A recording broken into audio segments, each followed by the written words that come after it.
mahangaiko. Kichwa cha Bwana, kichwa cha Bwana ni heshima kubwa kwa Mungu. Haleluya! Kumheshimu Mungu kwa ukuu wake, kumheshimu Mungu kwa mamlaka kuu aliyonayo. Bwana Yesu asifiwe. Na kupitia roho hii ya Bwana, Roho Mtakatifu atakutembeza kwenye sheria za Bwana. Bwana Yesu asifiwe. Takutembeza kwenye sheria za Bwana, na utakuwa mwenzao, haleluya, ya watu wamchao Bwana. Mesema kwenye neno hili, wacha nikupe kwa dakika moja.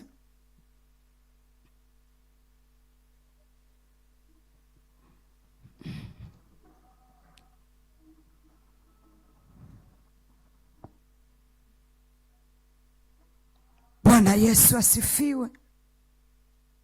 Haleluya. Amesema kwenye Zaburi ya 18 mstari wa 26. Haleluya. Bwana anasema hivi, Zaburi 18 mstari wa 26. Na nisomea, naweza ukanisaidia kusoma kwa haraka.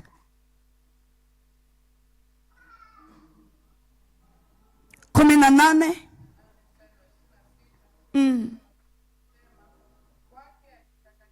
ajionyesha kuwa mtakatifu. Haleluya. Amina. Anasema Mungu kwake ajitakasaye, kwake anayemcha Bwana, Mungu atajionyesha kama mtakatifu. Na kwa mpotovu utajionyesha kuwa mkaidi. Mungu anasema kwa mpotovu, kwa mtu asiyetaka kumcha Bwana, atajifunua na kujidhihirisha kama mkaidi.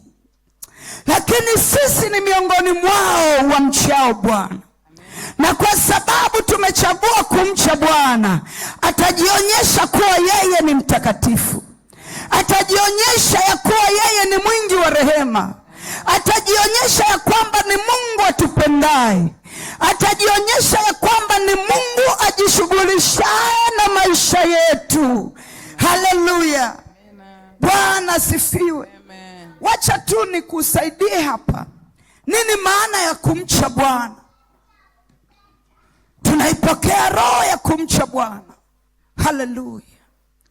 Ikiwa ndio njia ya kwanza na funguo ya kwanza kutembea katika ukamilifu wa neema, ili tuone wema na uzuri wa Bwana. Kumcha Bwana ni hali ya kuwa na uchaji mkuu, kuwa na hofu kuu kwa Mungu. Maana yake kuwa na hofu, kuwa na heshima kuu kwa Mungu. Na heshima hii, hofu hii kwa Mungu itakufanya kutii amri zake. Itakufanya kutenda yanayompendeza na kujiepusha na yaliyo mabaya. Bwana Yesu asifiwe. Ni hali ya kuwa na uchaji mkuu. Ni hali ya kuwa na heshima kuu kwa Bwana. Bwana asifiwe. Heshima hii ulionayo kwa Mungu ikufanye kuzishika amri zake, ikufanye kuyafuata yanayompendeza na kujiepusha na kutenda yasiyopendeza machoni kwake. Ni hali ya kumwogopa Mungu kwa ukuu wake na uweza wake. Bwana asifiwe. Na kujiepusha na kutenda dhambi. Ni kumheshimu Mungu, kutekeleza maagizo yake kwa moyo mkunjufu. Bwana Yesu asifiwe. Haleluya. Kumcha Bwana ni kuwa na kicho cha Bwana, kumheshimu Mungu kwa unyenyekevu, kumtii na kuchukia uovu kwa sababu ya nafasi aliyonayo kama Mungu. Bwana asifiwe. Kwa sababu ya mamlaka aliyonayo. Haleluya. Kwa sababu ya uweza alionao. Na tulisema tunapoipokea hii roho ya kumcha Bwana, Bwana sifiwe, yako mambo kadhaa ambayo Roho Mtakatifu mwenyewe anapokuwa ndani yetu anatenda. Jambo la kwanza, roho ya kumcha Bwana anapokaa ndani yetu, anapotenda kazi ndani yetu, hutuongoza katika njia ya utakatifu kupitia utakaso. Haleluya. Roho kumcha Bwana anapoweka makao ndani ya mtu, jambo la kwanza analofanya ni kumwongoza mtu huyu katika njia ya utakatifu. Isaya 38 mstari ninaopenda sana. Bwana sifiwe. Anasema, na hapo patakuwa na njia kuu, nayo itaitwa njia ya utakatifu. Isaya 38 mstari wa 8 au wa 5. Unaweza kunisaidia kusoma? Haleluya. Ni mstari wa ngapi? Isaya 35. Isaya 35 mstari wa 8. Yes. Isaya 35 mstari wa 8. Anasema, na hapo patakuwa na njia kuu, na njia hiyo itaitwa njia ya utakatifu. Haleluya. Haleluya. Anasema watu wa Mungu wameandaliwa njia moja, nayo ni njia ya utakatifu. Wasio safi hawatapita. Anasema njia hii ni kwa wale walio safi, waliotakaswa. Bali itakuwa kwa ajili ya watu hao. Haleluya. Itakuwa kwa ajili ya watu hao wasafirio. Wajapokuwa wajinga hawatapotea katika njia hiyo. Bwana sifiwe. Amina. Anasema iko njia ambayo Mungu ameiweka kwa ajili ya wale wanaosafiri kuelekea mbinguni, kwa ajili ya wale wanaojua duniani sio makao yao. Anasema jina la njia hii ni utakatifu. Juu ya njia pameandikwa bango kubwa. Kuna mabango ukifika unaambiwa sasa unaingia Tarime. Bwana sifiwe. Sasa unaingia Simiyu. Haleluya.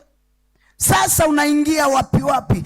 Iko njia, bango lake pale juu imeandikwa ni njia ya utakatifu. Njia hii si kwa ajili ya kila mmoja. Haleluya. Ni kwa ajili ya watu wasafirio. Haleluya.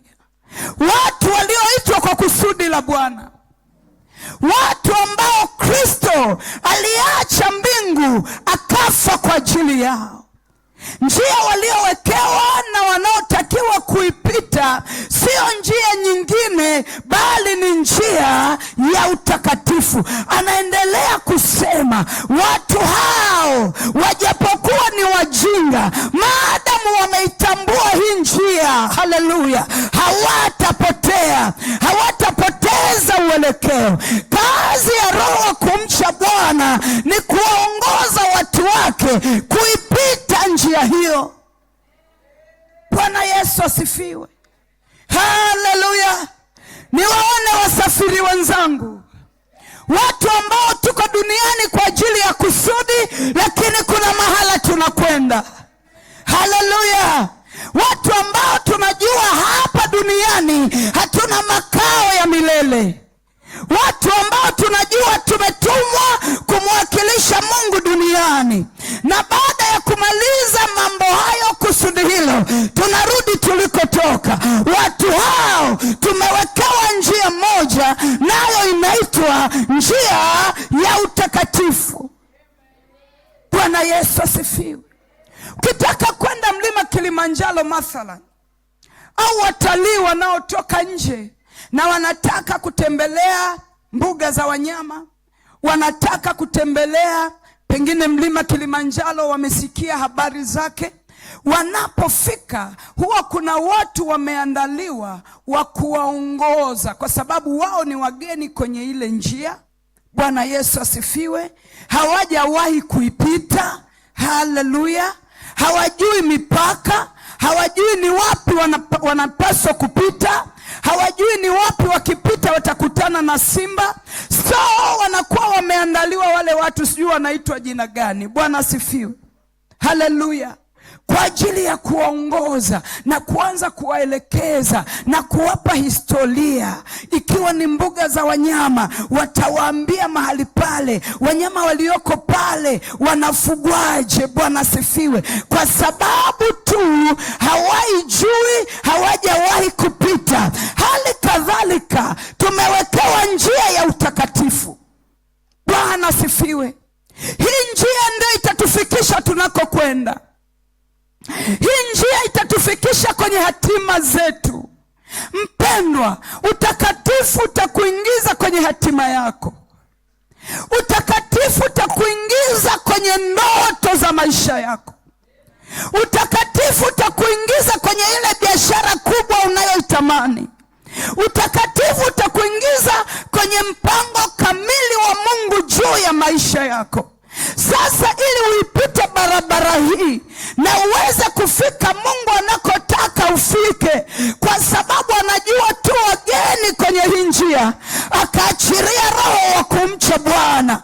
Kazi ya roho wa kumcha Bwana ni kutuongoza kwenye hii njia ya utakatifu, kuhakikisha hatuendi kulia wala kushoto, kuhakikisha hatupotelei njiani, hata tuweze kufika pale Mungu anataka tufike. Anasema ujapokuwa mjinga mpendwa, haijalishi umesoma mpaka wapi, chagua kuipita njia ya utakatifu, hautapotea. Haleluya, hautapotea mpendwa. Utaifikia hatima yako, utaifikia ndoa yako kwa namna hiyo hiyo ulio nayo, katika viwango hivyo hivyo ambavyo wanadamu wanadhani hakuna unachoweza kukipata.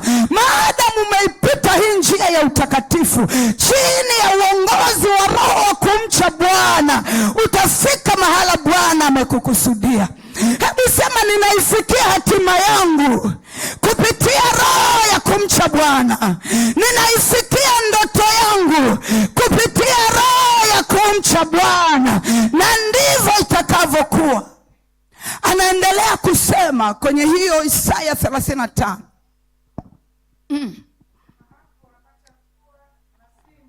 Anasema kwenye hiyo njia, Bwana sifiwe, kwa sababu yuko anayeongoza.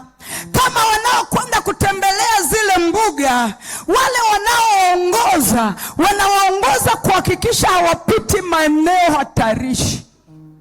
Anasema katika njia ile hakutakuwa na simba wa kukushambulia. Amen. Wala mnyama mkali hata kufikia.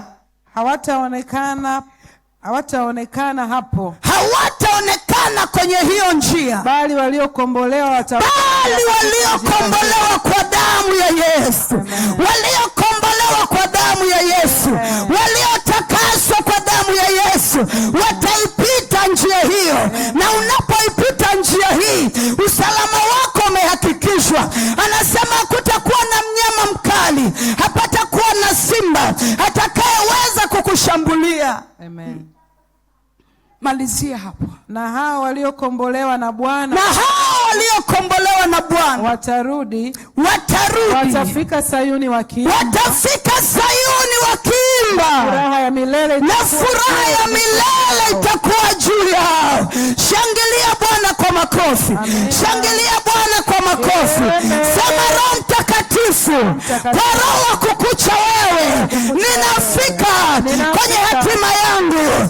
Kwa roho ya utakatifu ninaiendea ahadi yangu. Kwa roho ya utakatifu ninaendea huduma yangu. Kwa roho ya utakatifu ninaifikia Sayuni yangu kwa kelele za shangwe. Haleluya, Bwana sifiwe. Haleluya. Roho wa kumcha Bwana atakuongoza kumheshimu Mungu kwa sababu ya ukuu wake.